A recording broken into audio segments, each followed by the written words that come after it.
Cluiche gomach teancar nach beag aige an gréibh mánaíochta AIB, thug na Shamrocga an club mánaíocht is rathúla le himróí Craobh mar Craobh Drumacha agus ceann de bhór léachar na tír an stúr ríist aigur imróí cumasacha Cill Chormaic-Cill Achaidh.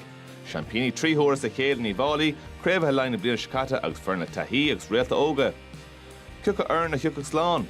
Bhí brion tires agus níos de bhaldrathe a gcaith chuinnig den bhauta ceathrú seo. James Mahan, Gramathe Johansson, Mahan ord chosantóirí farsa, agus Kilcormac a tógad den Cluiche suas an tusa, Charlie Mitchell, an na níos ar fad, annach na mún, chunas Barhan Trinis, nó tálha mar scór. Out, go Hurling, a Laighean to score and sin on Rot Ibrew her fad, Charlie Mitchell attacked the Maco's core, Evan Shefflin. Shefflin, tá bertha Shefflin cúpla báta agus éimon Shelve, ach ní leon túr le taithí déidig leis an pasta chuir bheras. Paddy Mullen, an lápar siad an áirdig a siúd, an cumán ístethe a TJ, an slitter stúrtha dir na Cúrlaige. Anna Cluiche go dtí seo catá mithe 8 nuamad agus beagán na Cluiche.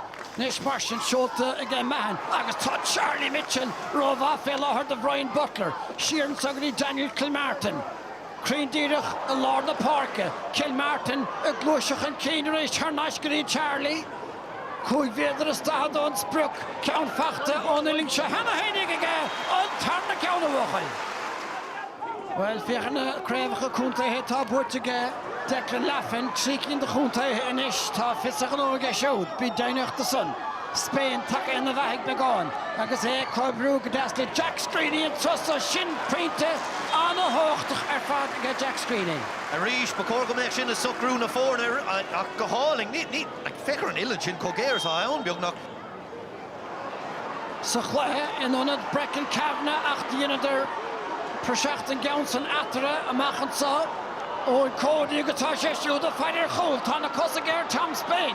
Nis mar sin seansan sa Sarah agus Levin, Adrian Mullen a dhéanamh iarachtar a bhólisteach Jordan Quinn, íon sin méid sin go díal féhrú ar bheagán ama agus scópach an siúlinn sa, ach tóca fé láintúil gan an lús a bhéalú a néachar aige óid Ceannais.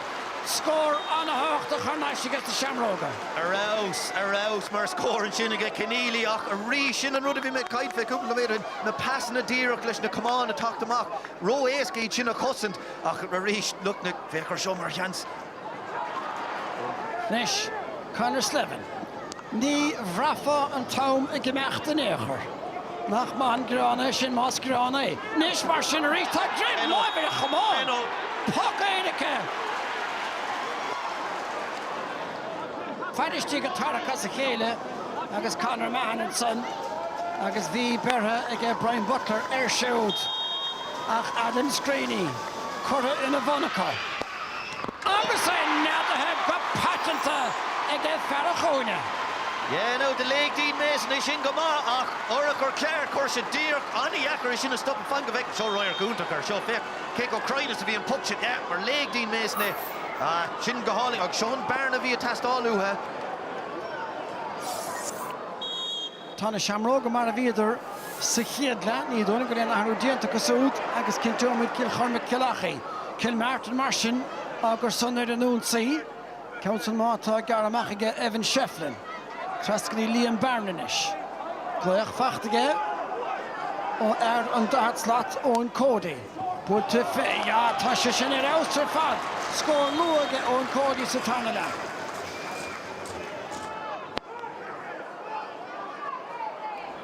Nis, déineomad mar a cínte bhó scór áileidir. Cluiche eile fós putin sa agus de Shamróga agus luas má léile aige Shortán.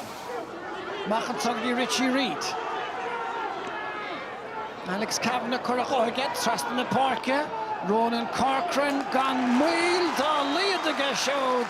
Seolta go críneige.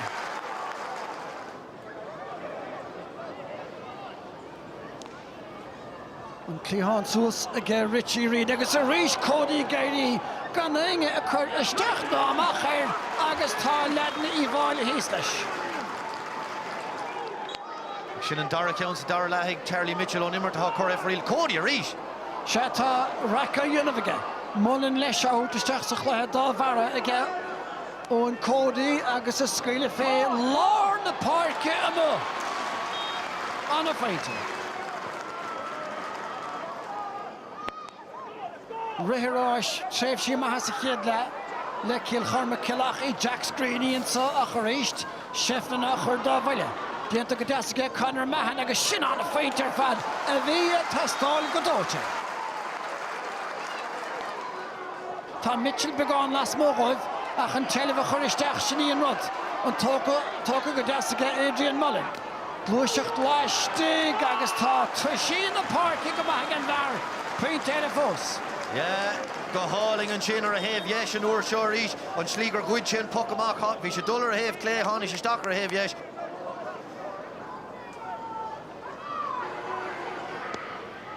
Agus an ceann seolta a rís go Hurling ar fad again. TJ Reid Adam Screeney agus den na berteile a scrogaí chéile an orda leis na tusain san Mitchell agus Alex Kavanagh ach tá an léigear orda tá siad fós a cocuíocht le na chéile a Adrian Mullen. Well, cadas a tháinig so ar fad níor a bhéanachad a so sa chiad le na chur bhad an tarna le ach tá daoine teachtas na chéan áitinis a dtíreach na himimeóirí scarúnt ó na chéile le pár frustrachas gestas ar Kilcormac-Cill Achaidh agus tá daoine nó bert nach himimeóirí a tíú isteach ar Adrian Mullen and son níor ceacameach an fersan istigh an éana greachta. Unsavoury scenes, and anyway, I'm disappointed my own club are involved. I'm sure Kilcormac feel the same. I'm just disappointed that it's something that we don't stand for whatsoever in Ballyhale, and just a little bit disappointed that was the end of the game. We just won the Kilkenny County Championships, that was phenomenal, and now it's just game by game. It's a new competition, it's Leinster, you're up against teams, as I said, that have won a lot of games, so every game is going to be an enormous challenge.